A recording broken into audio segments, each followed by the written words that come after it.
والذین یتوفون منکم ویذرون ازواجا، اور وہ کہ جو تم میں سے وفات پا جائیں اور وہ چھوڑ جائیں بیویاں، یتربصن بانفسہن، اب یہ عدت جو تھی ایک تھی طلاق کی عدت، وہ 3 ماہواریاں آ جانا، 3 مہینے اندازن، اور ایک ہے جو فوت ہو گیا، اور بیوہ کی عدت کیا ہے؟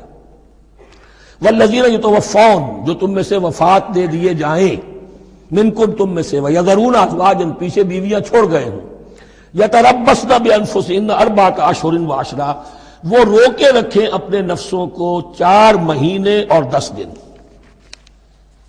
4 مہینے 10 دن تک ایک جو بیوہ عورت ہے وہ کوئی اور نکاح نہیں کر سکتی، 4 مہینے 10 دن۔ فَإِذَا بَلَغْنَ أَجَلَهُنَّ، اور جب وہ اپنی اس مدت تک پہنچ جائیں، یعنی پوری ہو گئی مدت عدت کی، فَلَا جُنَاحَ عَلَيْكُمْ فِي مَا فَعَلْنَ فِي أَنفُسِهِنَّ، تو تم پر کوئی گناہ نہیں ہے اس معاملے میں جو وہ اپنے بارے میں کریں۔ اب وہ آزاد ہے، نکاح کر سکتی ہے۔ اب تم روکنا چاہو، ہماری ناک کٹ جائے گی، یہ بیوہ بیٹھ نہیں سکی، اس سے رہا نہیں گیا، نہیں، غلط بات، تمہارا کوئی اختیار نہیں۔ لا جناح علیکم فیما فعلن فی انفسہن بالمعروف، کریں نیک طریقے سے، بھلے طریقے سے، شریعت کے مطابق، قواعد شریعت کے مطابق، تو تمہارا اختیار نہیں ہے کہ روکو۔ واللہ بما تعملون خبیر، اور جو کچھ تم کر رہے ہو اللہ اس سے باخبر ہے۔